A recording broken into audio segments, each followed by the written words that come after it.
We say being whole, for me that means being an individual, right? Like, you're a person that has hobbies, you're a person that knows what they like, you're a person who has their own identity, you know what I mean? And because if you're not whole, right? If you don't already have things you do with your friends or by yourself, or you don't already know what you enjoy and how to cultivate your own skills in a way that's enjoyable for you, then you'll look for that in someone else, and then you'll try to, take up all their time, and those are the people who are always clingy and up under you. Or you try to become who they are. Or exactly. Yeah, now you lose yourself into them, so now all of a sudden everything that they like, you like. Exactly. And now you end up losing yourself because you don't really know who you are. You're being a mirror of the person that you're with because they like hiking, so now all of a sudden you love hiking. They like football and sports. All of a sudden you team, what's playing? 49ers. Now you the 49ers. You know what I mean? And I'm not saying that you don't support your other person's wrong with hobbies. sharing. And of course you might go and share that. You might hike a weekend or watch a game. But every relationship you go in, you reflect the person you're with. Yes, and who are you really? Who are you? And you have because no that identity. relationship, I love sports, and now I love to read because he likes to read. Yeah. Now we like to go out every weekend. Yeah. So now I'm Miss Turner Queen on Saturday and Sundays. Yeah, and we in the church. Right. This relationship, I'm in the church. You know what I mean? So because you don't have an identity of your own. And it's the only way to find out the only way to find you is to spend time with you. Right? It is, because I've learned a lot about me just being by myself. And just, because I love to give my personal perspective. For sure. I just feel like through dating, like I never knew, I feel like when I was dating more toxic and when I was dating and not being aware of, my role in all of this and what I'm choosing and what I'm accepting was that I didn't care. Their needs or what they liked or what they did trumped what I did. So like if they wanted to do this but I necessarily didn't want to, I'm like, it's cool, I don't mind, I'll do what you want to do because I just think that will make you happy. And then in that I'm losing me and I'm not being my whole self because I'm just always taking off a piece of me to give to somebody else.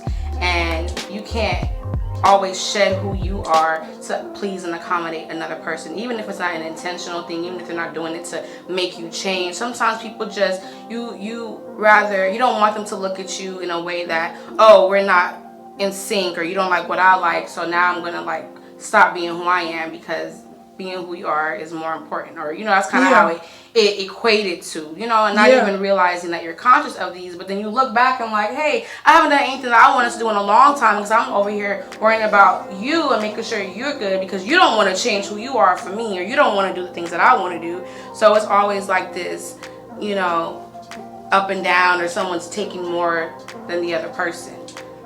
So yeah, I just felt like it's important to add to what I was saying, that you can't stop. We were saying basically that some of us kind of acclimate to the other person and become the other person. You also can't stop who you are. Not necessarily becoming that other person, but you can't put yourself on mute or stunt your own growth. Yeah, to accommodate somebody or to be there because you're being there to a fault. Yeah. And that's a person, in my opinion, that's not whole. Because if you are whole, you're able to stand in who you are, and those who gravitate toward you will respect that about you. People who don't like that you're whole or they're not whole themselves, they want to kind of break that down and tear that apart. So I say all that to say, come into it like solid, basically. Come into it just knowing who you are. Come into it knowing that you have certain things that you do that you don't want to necessarily like give up or change because don't forfeit parts of yourself to fit into someone else's life. Because if you're too much, if you got too much going on, you got too much work, you got too much hobbies, too much friends, whatever, these are things that you love, if it's too much, then that's not the person. You know what I mean? Because you'll never be too big for the person that you're meant to be with. So don't like chip away at pieces of yourself because you'll feel like you're losing yourself. For me, like there was a time where I thought I was whole. It felt like wholeness, the closest I had ever been at the time. And then like I met someone and I was willing to chip away at the pieces of me in order to fit into this person's world. And in the process I lost myself. It got to a point where I woke up like, where am I? Like I can't reach out and touch me. Like I'm here, but where am I? Like, you know? And so you don't ever want to forfeit your own growth or stop your growth or even slow it down for the sake of another person just because you think they're the person. Yeah, or because you think that. I don't know, because I feel like what is the underlying reason why men and women do that? Like, why do we feel like when we go into a relationship with somebody that we have to stop being who we are? Like, where does that come from? Does that come, I mean, of course it comes from a place of like, you know, something that's unhealed, but what's unhealed? For you to feel like when you enter into a relationship with someone else that you can no longer be who you were because you're gonna lose them or whatever, or they're gonna be upset or whatever. There's so many different things it could be. It could be fear of abandonment. So if I'm not who it is you need me to be, and usually people like that tied to people who